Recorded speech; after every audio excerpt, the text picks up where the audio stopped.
At you may not wish to answer it at this point, but just going back in history, when I was across the road there, Ms Lambert would be familiar with this, a council meeting or a committee meeting always had a recommendation from staff, but it always also had a recommendation from the chairman.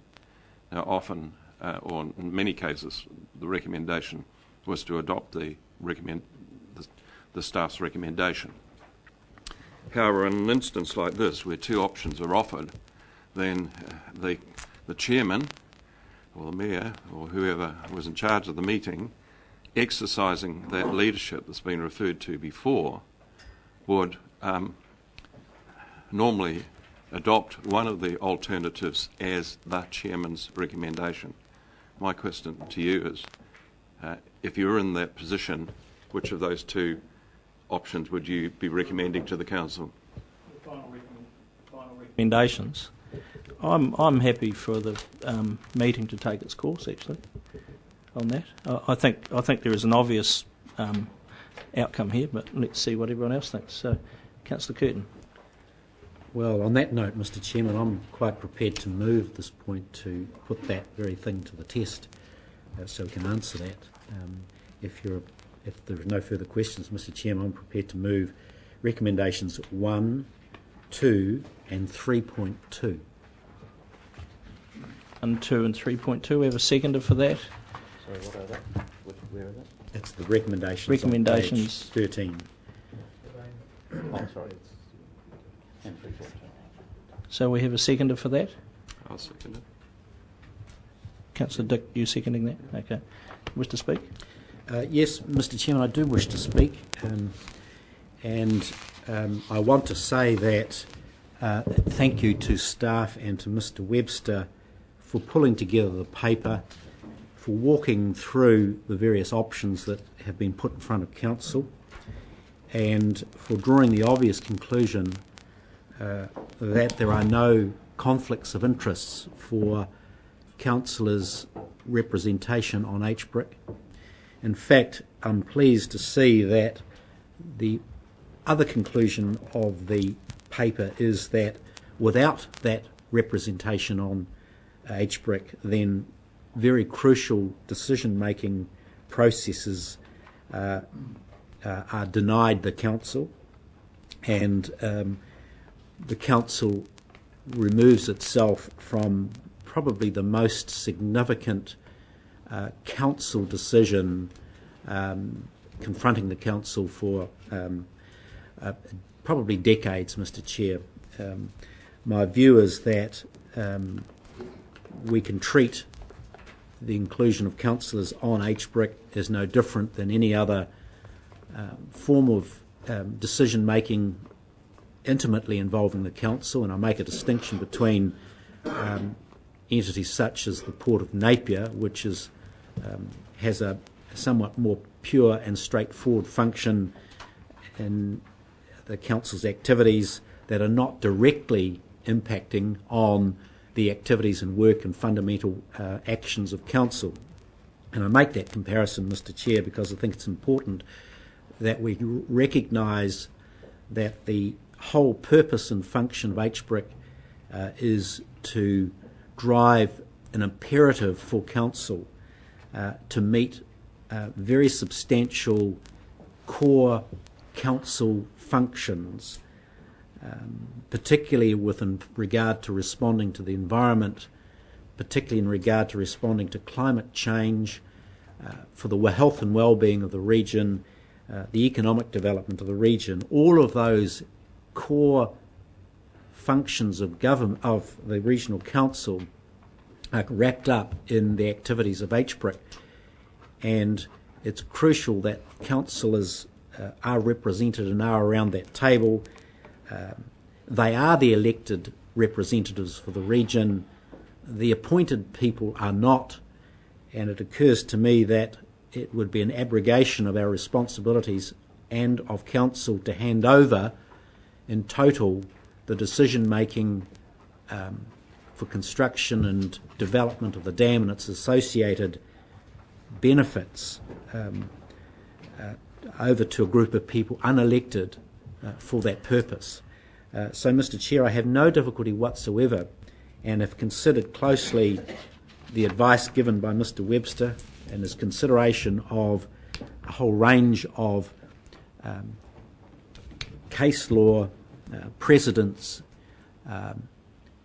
consideration of the Auditor General's directions in regard to that involvement. We now have a summative position around the conflict that is, in my view, overwhelming, Mr. Chair. There is no conflict of interest. We were right as a council to consider the split of the operational aspects of it, that is, the staff involved in developing the HBRIC direction and the positioning of the dam project itself. We were right to split that out and to make that distinction clear, because that impacted on the advice being given to council directly. So I think we've made the correct move there, but to go one step further and remove councillors from the decision making would be a fundamental error of judgment, and I'm convinced that the only way to go, Mr. Chair, in my view, would be even go further than the recommendation and resolve simply to proceed with the status quo.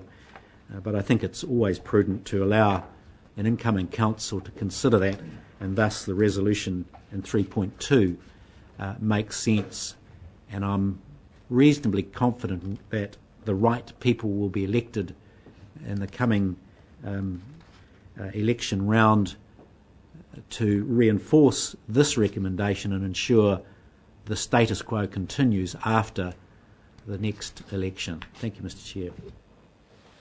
Thank you. Seconder, Councillor Dick.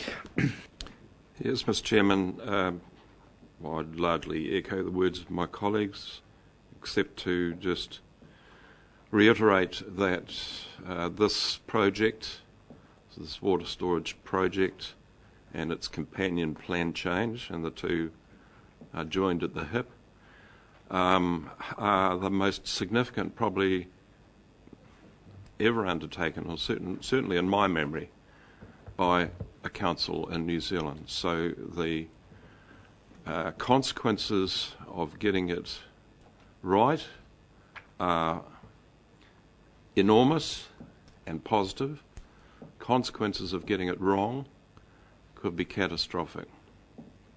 As you know, hundreds of hours of work have gone in within that board over the last 18 months or so, and as you know also, it is a general convention that when a council is as close to an election as we are, that you don't make fundamental and major policy changes.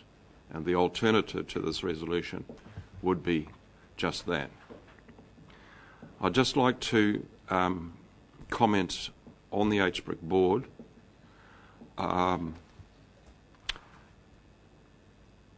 They are working very hard. They are very capable people. They are strong-willed people, but they are not elected representatives. They have no accountability back to the ratepayers or electors of this region. This council does not now have its full-time chief executive accountable to it, so there's been quite considerable distancing going on, and I just believe that now, and in fact after the election, for a period of time, not forever, but for a period of time until major decisions are made, that it is vital to have elected representatives around that table to participate and also ensure that our appointed colleagues are all going on the right track. Further speakers. Councillor Douglas. I agree Microphone, please, and Chairman, smile at the camera, please. Yeah. I support 1, 2 and 3.2 to the extent that it's there, but I also propose an amendment. Just in the support, speaking to the motion in that sense, I support it to the extent that sitting at the top of page 13 is the indication that this is to be reviewed in any event within 3 months. Hang on. What's the amendment? Put your amendment, and if we get a seconder, you can continue with that. I haven't talked to the amendment yet. I'm talking to the motion. You're talking to the motion? At the moment. Well, if you talk, then you can't. Okay, sorry, you're quite right. Then I amend it that there be 3.3, be recommending to the incoming council that council directors' numbers be reduced to 1.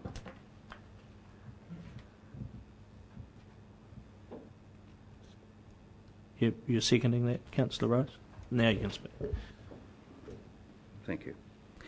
I'm conscious that right at the top of the page 13 it says that this whole thing was going to come up within 3 months of the election anyhow.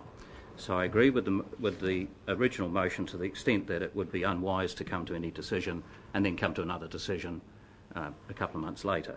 I think that's inefficient.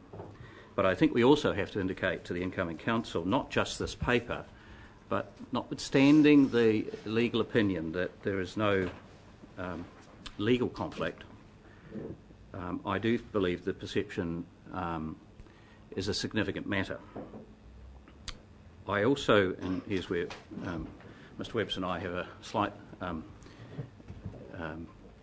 maybe a misunderstanding on my part, but my memory of the advice of the Auditor General in '94, and I was donkey deep in that advice, was that he said, and it was him at the time, that it was a good idea to have councillors in holding companies but not in operating companies. And I think it's as specific as that. Mr Webster said he doesn't think that was the case, but let's just say that that's my memory at the moment.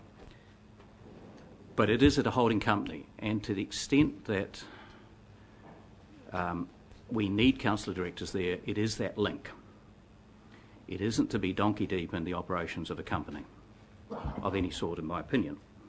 And in fact, I have a personal view, and I've said it before, that I actually don't think council directors are wise in any event for all sorts of reasons connected to why we are elected, which is not to run companies. And Councillor Dix made the point, and I understand his point, that this is a big project. But company directors run big projects all the time. There's nothing magic about a councillor director in that sense. It is just what a director does. And therefore, in my opinion, we don't need more than that. So I believe we should recommend that we should come out quite strong. It gets to 1, because we're going to get to that eventually. And I think we can recommend it in, and it's part of this 3-month review, or something has to be done with 3 months to determine that. It will be a change to the constitution. That's minor. You just change it. When 100% shareholder, we can change it overnight. In my view, that would actually deal with the problem. It will have the link, but it also will give some certainty about what councillors do, which is not run companies. Thank you, Mr Chairman. Firstly, let me say I agree wholeheartedly that we're making the right decision in deferring this until after the election. I think that's important. I think it shows leadership and it shows strength, and it shows also, Mr Chairman, that when something like this is wound up as an election issue, that we don't bend in the wind because we think that there may be some political backlash to where we go. We're, I think, voting very much on principle. I think it's important that we retain the status quo, particularly with the appointment of the Napier Port directors coming up. And I think a very important point is brought out in the paper, that the council input into ensuring the final design and construction bid meets the criteria and values of this council, and I think that's a hugely important issue. However, I do support Councillor Douglas's amendment that we recommend to council that in the 3-month review that we move to 1 director. I believe that this was probably where public opinion was at when we went out to consultation, when the holding company was mooted and was discussed. I think it's important that we've had the 3 directors up until now, but I do believe that probably we would be better to move to a single director from council, to retain a council influence and a council input into what is basically then a commercial board. So my support would go to that amendment, Mr. Chairman, but my basic support is around the retaining of the status quo until after the elections. I think that's a wise and principled decision.